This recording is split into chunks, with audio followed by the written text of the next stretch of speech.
PowerPoint qui vient. L'apôtre Paul a grandi dans la plus pure tradition israélite. Il a étudié à la haute école des pharisiens, on pourrait dire, avec des maîtres qui étaient attachés à la loi, à l'Ancien Testament.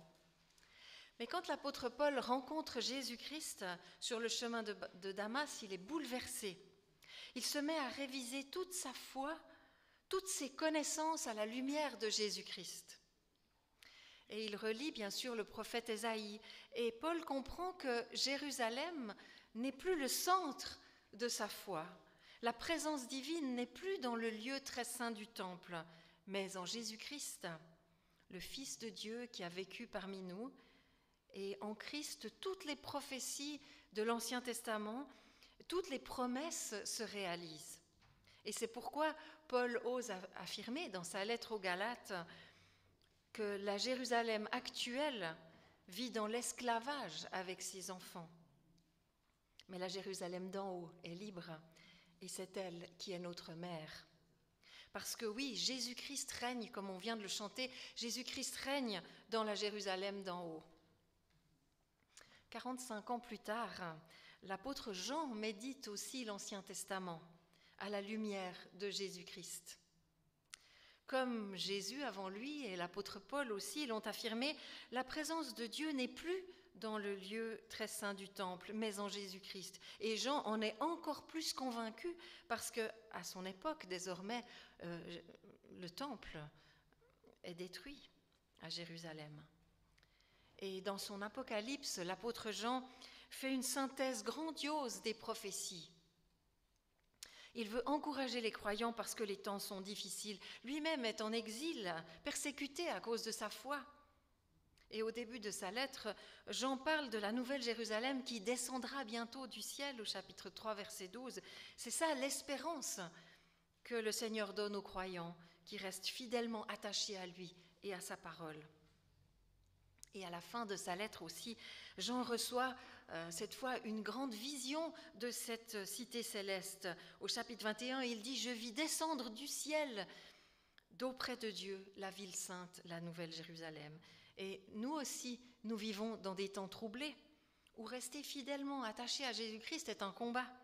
Alors ce matin, je vous propose de nous laisser encourager par la vision de cette Jérusalem céleste. Juste avant, au chapitre 20, juste avant cette vision, Jean assiste au jugement de l'humanité. Au chapitre 20, versets 11 et 12, il dit « Je vis alors un grand trône blanc et celui qui était assis. La terre et le ciel s'enfuirent loin de lui et on ne trouva plus de place pour eux. Je vis les morts, les grands et les petits, devant le trône, et des livres sont ouverts, et c'est là qu'il y a le jugement. Et juste après ce jugement, arrive au chapitre 21, la nouvelle Jérusalem qui surgit dans toute sa beauté. Et je vais lire au chapitre 21 les versets 1 à 8 que vous avez aussi sur vos feuilles. Puis je vis un nouveau ciel et une nouvelle terre, car le premier ciel et la première terre avaient disparu et la mer n'existait plus. Je vis descendre du ciel d'auprès de Dieu la ville sainte, la nouvelle Jérusalem, préparée comme une mariée qui s'est faite belle pour son époux.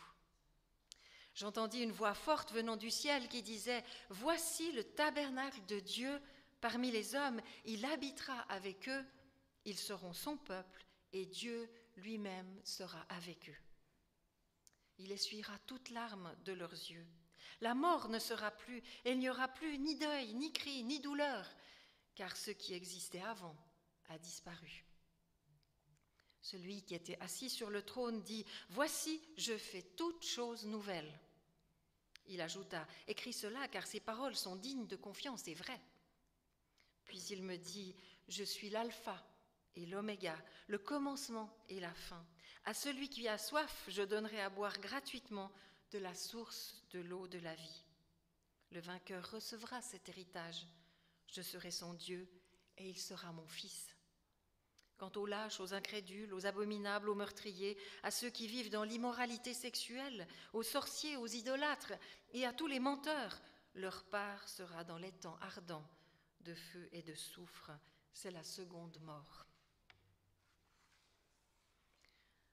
Alors on l'a vu au chapitre 20, le trône du jugement a fait fuir le ciel et la terre, et maintenant, si vous pouvez mettre le deuxième diapo, Jean voit un nouveau ciel, une nouvelle terre, car le premier ciel et la première terre avaient disparu. Et au verset 4, Jean souligne encore que les premières choses ont disparu. La Nouvelle Jérusalem n'est donc pas un simple embellissement de la ville actuelle, puisque Jean affirme à 2 reprises que le ciel et la terre s'enfuient et disparaissent. Alors veillons à ne pas nous laisser happer par les événements politiques qui secouent la Jérusalem actuelle, parce que ce n'est pas de cela dont parle l'apôtre Jean.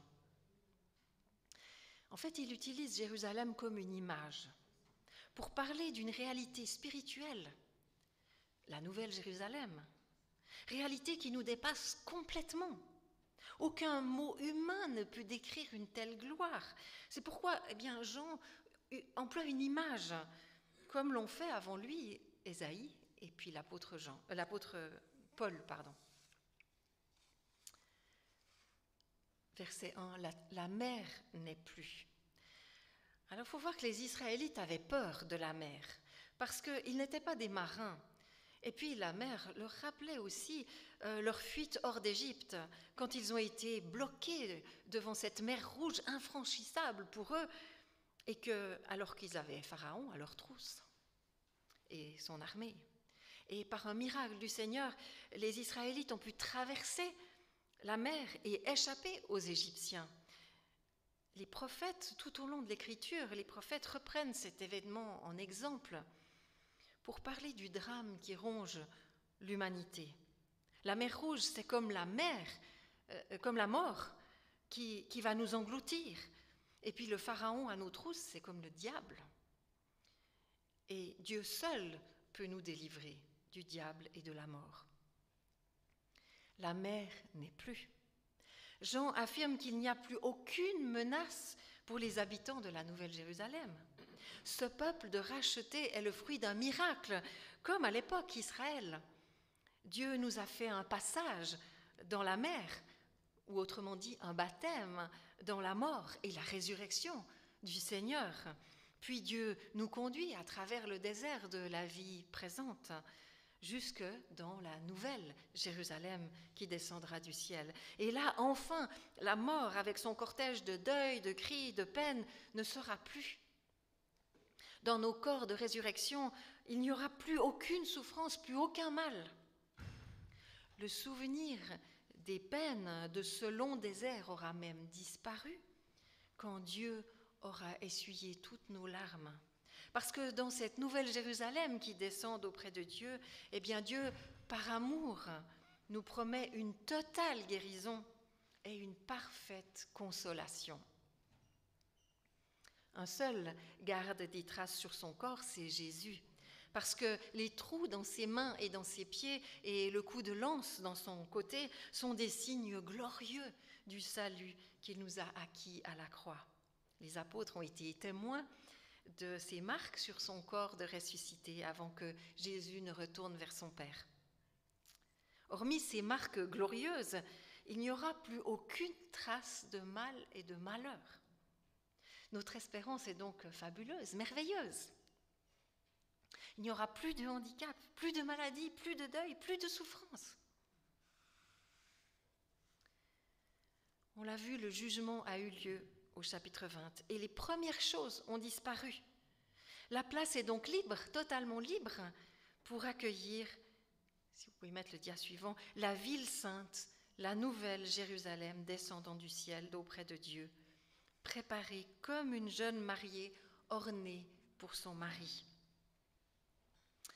C'est intéressant parce que la nouvelle Jérusalem est comparée à une femme. L'image vient du prophète Ésaïe, 700 ans avant Jésus-Christ.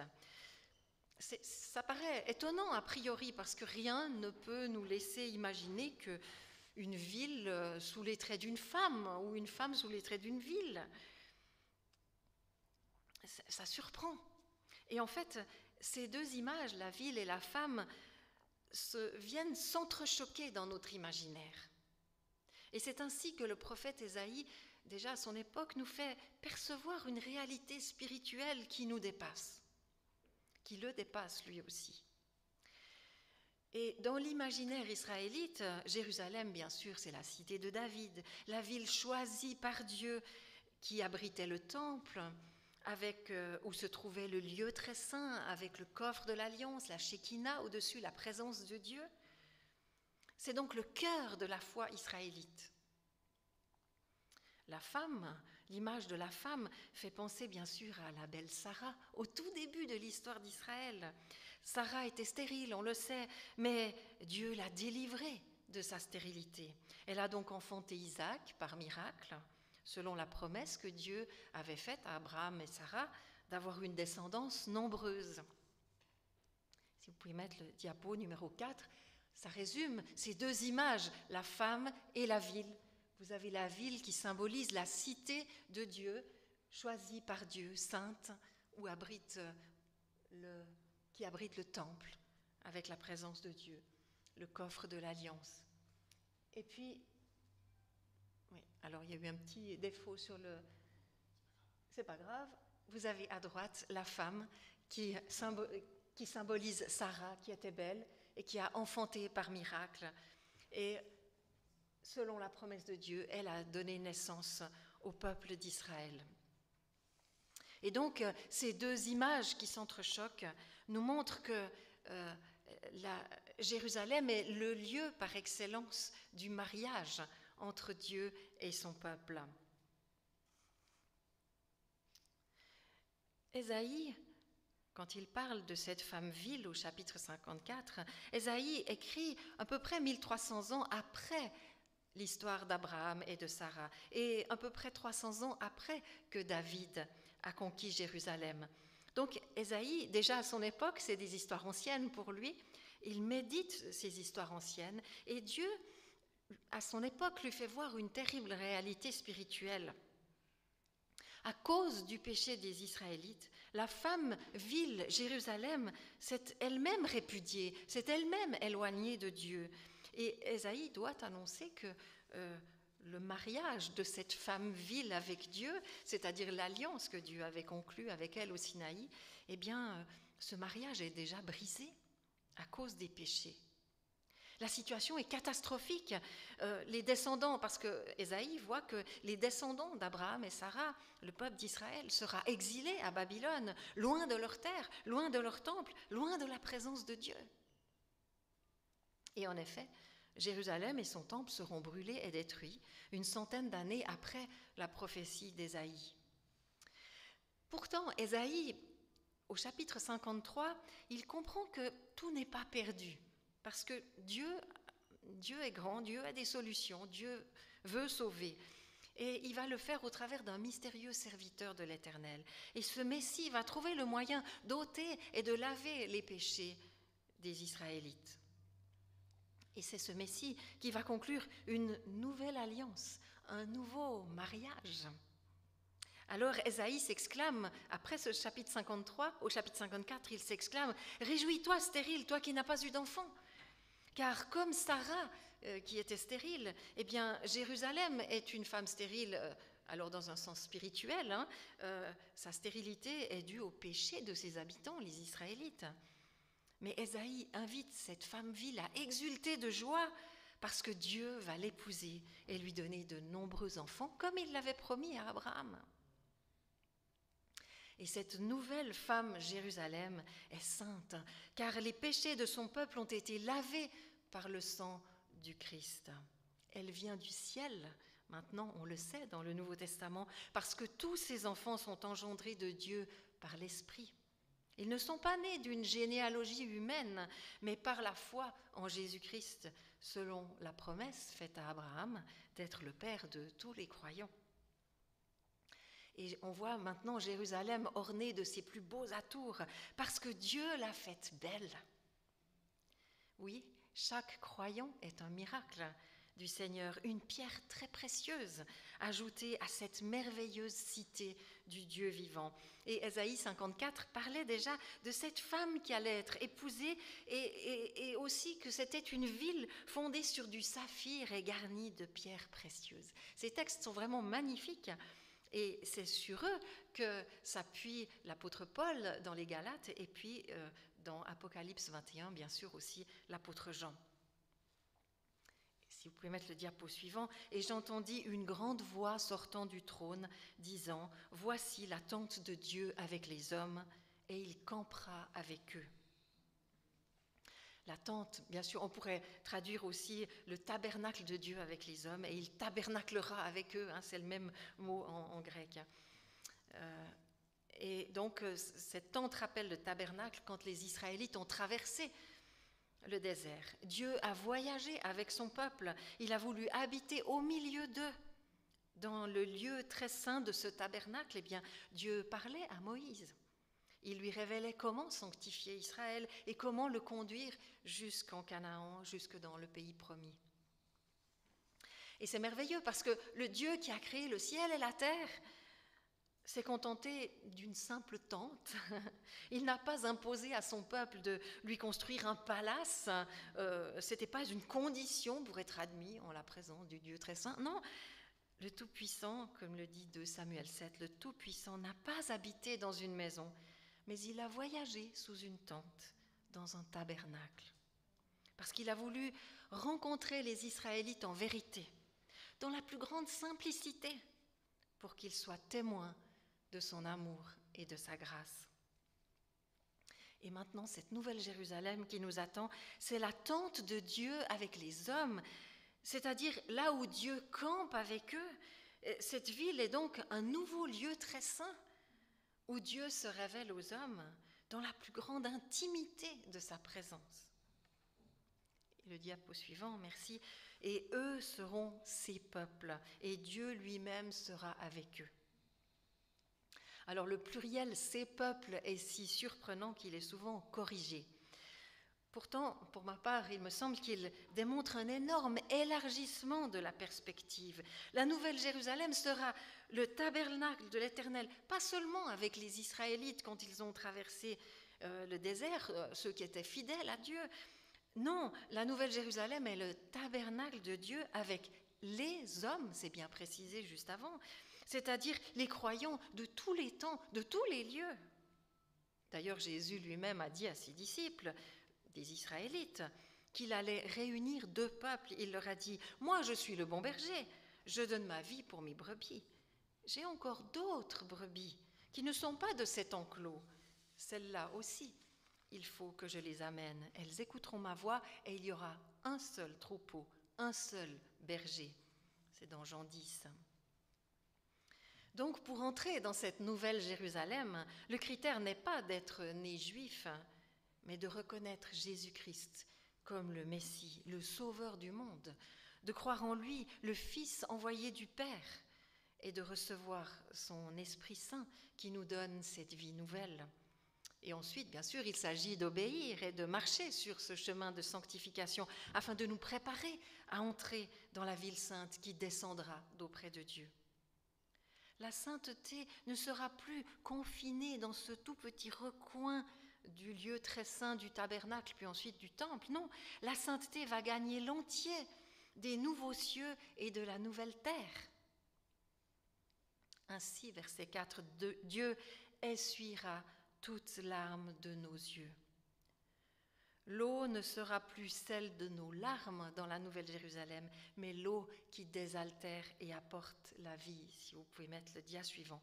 Moi, verset 6, à celui qui a soif, je donnerai de la source de l'eau de la vie gratuitement. Ainsi se réalise ce que Jésus avait promis à la femme samaritaine. En Jean 4, celui qui boira de l'eau que je lui donnerai n'aura plus jamais soif, et l'eau que je lui donnerai deviendra en lui une source d'eau qui jaillira jusque dans la vie éternelle. L'eau, bien sûr, est une image de l'Esprit Saint que Jésus-Christ nous donne librement. Il nous suffit de demander, c'est tout simple. Alors ne nous privons pas déjà maintenant de venir boire à cette source vitale et inépuisable qui seule nous permet de marcher en nouveauté de vie et d'être rendus participants de cette nouvelle Jérusalem. Dia suivant, s'il vous plaît, le vainqueur héritera de ces choses et je serai Dieu pour lui et lui sera un fils pour moi. Notre texte ici se termine avec un appel. Il ne suffit pas de rêver à la nouvelle Jérusalem, au royaume de Dieu. Ouais, c'est magnifique. Non, parce que tant qu'on est dans ce monde, il y a un combat à mener. Une lutte pour échapper au diable qui veut toujours nous poursuivre. Comme Israël a lutté pour échapper à Pharaon. Et puis dans le désert, après, ils ont encore lutté. Suivre le Seigneur, c'est oser quitter nos Égyptes, nos lieux d'esclavage, pour marcher résolument vers cette terre merveilleuse, oui, cette nouvelle Jérusalem qui nous attend, mais il faut voir que le chemin est parfois long, et puis la traversée du désert est semée d'embûches. Il nous faut veiller. Alors quand le combat est rude, eh bien, ne cédons rien à l'ennemi, demandons à Jésus-Christ les armes de son esprit. Jésus, lui, est sorti victorieux du désert. Lui seul est sorti victorieux. Il saura donc nous rendre participants à sa victoire pour sortir de nos déserts et conquérir cette terre promise, le royaume de Dieu. Et Jésus veut nous rendre participants de sa victoire. C'est vraiment fabuleux.